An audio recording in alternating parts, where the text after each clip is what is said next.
Mali kunnafoni cakɛlaw ka hamina ko nu jurna ko tɛ fosi ye ka se ka kunnafoni jɛlen ni ka o ɲini ka di aw ma k'aw to aw sigiyɔrɔ la k'a lɔdɔniya k'a fɔ ko bi utukalo tile 12 ye san 2024 kunnafoni min nabaw si ka ma kɔnɔ tɛnɛ fo ka taga se sibiri ma ni y'o waati seli a y'aw bisimila.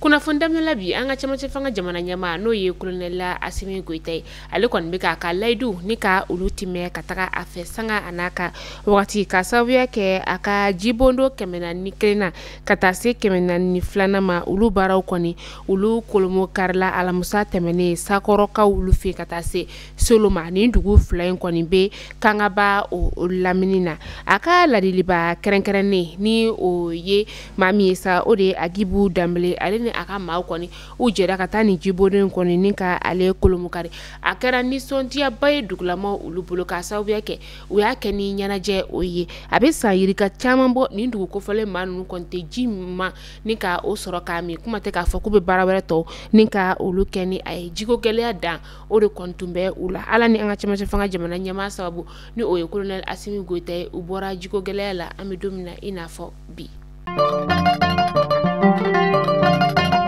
Kunu karido utukalo tile 11 san 2024 sɔgɔmada nɛgɛ kaɲa 5 o wagati fɛn min ye maa marafɛntigi dɔw ye sa olu kɔni tun bɛ bolimafɛn sen fila o la u ye bingani wɛrɛ ta ka anw ka finitigilakaw ni ka u sɛgɛrɛ yɛlɛmanikaw olu fɛ yen nɔ yɛlɛmali ale bɛ Kayi o mara la seere olu y'a yira k'a fɔ ko maa marafɛntigi ninnu kɔni y'u ɲɛsin an ka finitigilakaw dagayɔrɔ o ma ani kasobon o kɔnɔna fɛnɛ ma nka an ka finitigilakaw ala ni u ka basigi an'u ka ɲamakɔlɔsili sababuya la sa u sera ka ni maa ninnu ni ka u torin ka bɔ u dagayɔrɔ la u torin tora sa u kɔni ye u kunda Moritani ale jamana kan. An ka minisiri min bɛ yen nɔ ni ale ɲɛsinen bɛ lakana koɲɔ olu ma juma tɛmɛnen ni o bɛnna utukalo tile 9 ma san 2024 a y'a laɲini bɛɛ lajɛlen fɛ kɛrɛnkɛrɛnnen sa maa minnu bɛ yen nɔ ko olu kɔni kelen tɛ ka u ka taa u ka bugulatigɛ sɛbɛn ni ka o labɔ ni an ko ma ko carte biométrique ko bɛɛ lajɛlen ka taa ka t'i ka carte ni ka olu labɔ k'a sababuya kɛ carte min ni o ye bugulatigɛ sɛbɛn n'an ko ma carte d'identité nationale maa minnu bɛ yen nɔ kɔni olu taw kɔni wagati o tɛmɛna k'olu ka taa ka t'u ka carte biométrique ni ka olu labɔ yɔrɔ kɔfɛ n'o ye an ka polisi sow ye ka taga se mairie ni a ɲɔgɔnna wɛrɛ olu ma ko bɛɛ ka t'i ka carte ni ka olu labɔ kunnafoniya kɔni a bɔra an ka lakana minisiri ale yɔrɔ la ni o ye général de brigade Dawuda Ali Amadine ale yɔrɔ la.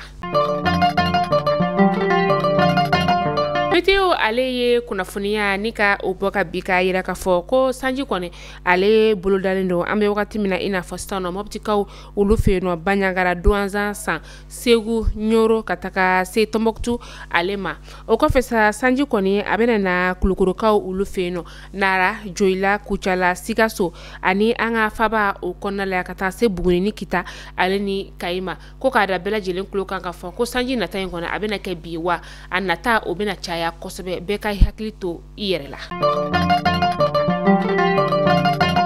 Bagi kimɛliw jaabiw kɔni olu bɔlen kɔfɛ juma tɛmɛnen an ka minisiri min bɛ yen nɔ ni ale ɲɛsinen bɛ kalanko koɲɛw ma maa minnu bɛ yen nɔ ni olu ye jɔyɔrɔ sɔrɔ fɔlɔ fo ka taga se sabanan ma a y'olu kɔni ni ka olu bisimila juma tilelafana t'o joona wagati min na a maa fɔlɔ yɛrɛ o ye Bintu Filamuso Jalo ye ale kɛra bagi kimɛli maa jɔyɔrɔ fɔlɔ ale y'o sɔrɔ k'a sababuya kɛ ale de ye kalanden bɛɛ lajɛlen ni ka olu dan an ka ba Maliba ale kɔnɔna la san 2024 ta o la a ye kuru 17 ni murumuru 50 ni ka o de sɔrɔ série science exacte o la a y'a kɛ kalanso min na sa o de ye kɛyɛrɛ ye kalanso min ni ale bɛ wele ko Jinɛ Sira Kulibali ale bɛ Kalabankorokaw olu fɛ yen nɔ maa min ye jɔyɔrɔ 2nan ni ka o sɔrɔ sa o de ye Abdel Nazera Jalo ye ale fɛnɛ bɛ kɛyɛrɛ ye kalanso o la n'an b'o wele ko le Castor ale kɛra jɔyɔrɔ 2nan ye a ye kuru 17 ni murumuru 18 ni ka o de sɔrɔ maa sabanan ale bɛ wele ko Huma Hasana Kamara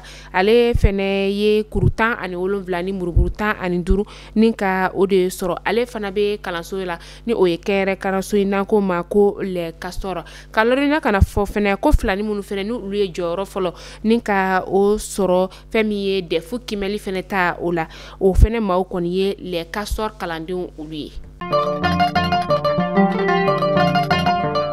wagati mina ina fo sisan no kitakaw ulu fe no kaba keno koni o bolendu ulu fe no nga ana ta bobe feminye kaba yi koni ale kuru saba o be ka fere sefa wari dorome keme ma munu be no ni ulu ye kaba sano do be ka yera ka fo ko kaba koni a daka gele ma do fene koni be ka yera ka fo ko ni hakaya koni ko kain ka sawo be ke kaba nunu koni ku ulu te bo kita dugu o konnala abe bo kita burusi dugu kondori koni o konnala ninga na fere kitakaw ulu fe no ko de koni kera a gelali o sababu ye.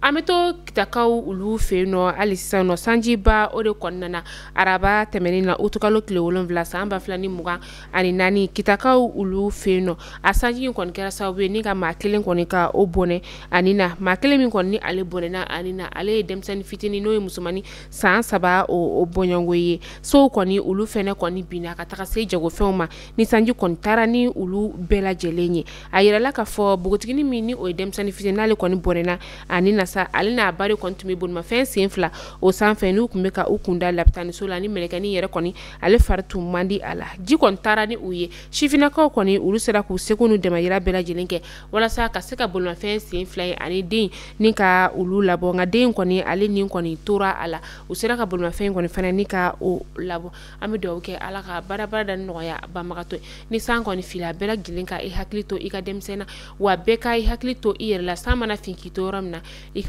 ijo fukata fo ko san kon temena wani san fene temena o te san jiwoyo o to o tale ika seka ler kelen boyongo nika o ke itoro la wala sa sanji ale be seka teme ko nyuma ke chuga mina kasoro imata bla a jiwoyo ola.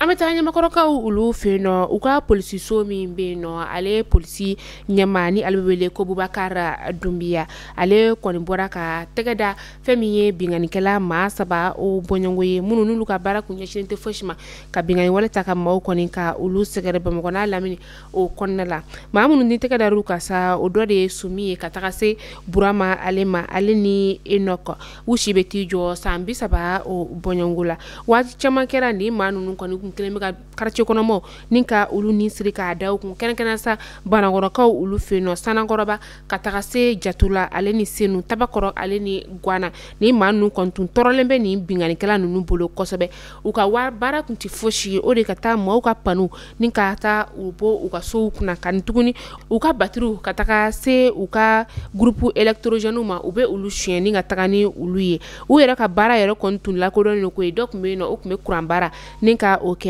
kelen kume ka bara kunya shine be butiki fere o ma oni anyogona were anga fintikila ka ko ni tegeda uka ni wati na we kiritikila moka buluka.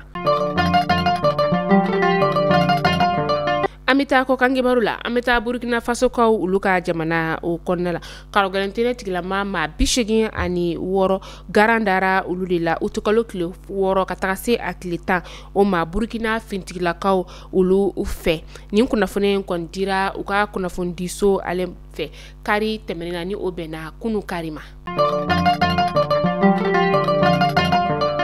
Ameta Niger kaw fene feno femiye sanjiba o de koni fene nana uluka jamana o konala utukalo kile wolonvla akara sababu sa ninka gelera si ma bakeleni bisaba ani wolonvla oni akunkan fe o ma bakeleni bisaba ni wolonvla konna sa ma bikononton ani saba ulu jogina ma bikononton ni nani koni bonena anina ma binani ani nani ulu tora jila ma biduru bonyongo fene koni so koni de bina uluka ni kuna fune kondira ministre so fe ministre so mini anyashine be du konyo ulu ma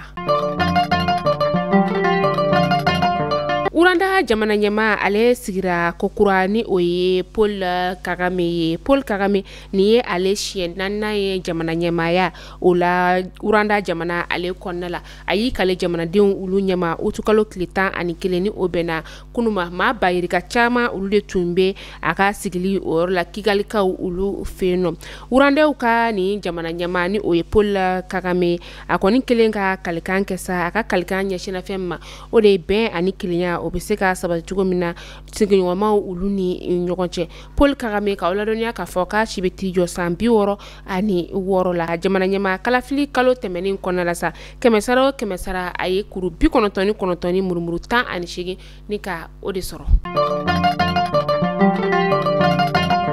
ka kunnafoni datuguni Urusi jamana kɔnɔna o ye fɛn min ye Palestiniens ka jamana ɲɛmaa ni o ye Mahmoud Abbas ye ale kɔni bɛna taa Urusi jamana o kɔnɔna la bi tɛnɛndonya o la kɛrɛnkɛrɛnnen sa Mosukaw olu fɛ yen nɔ ni o ye Urusikaw ka faba kɔnɔna o ye ani Urusi jamana ɲɛmaa ni o ye Vladimir Putin ye an'o kan ka ɲɔgɔn kuma ɲɔgɔnya kunnafoni in kɔni a dira u ka lasigiden ale fɛ Urusikaw ka lasigiden fɛ Palestinienkaw olu fɛ yen nɔ ni o ye Abdel Hafiz Nofal ye ale ye kunnafoniya kɔni ni ka ale cari kunun karidonya la a yirala k'a fɔ ko Palestinienw ka jamana ɲɛmaa utukalo tile 12 kɔni ani Putin kɔni u bɛna ɲɔgɔn kuma ɲɔgɔnya ni u bɛ bɛn sini tarata donya kɔni o ma u ka kuma ɲɔgɔnya fanba kɔni bɛna boli baara ɲɔgɔnya siraw o fɛ u ka jamana ni jamana wɛrɛw ni ɲɔgɔn cɛ.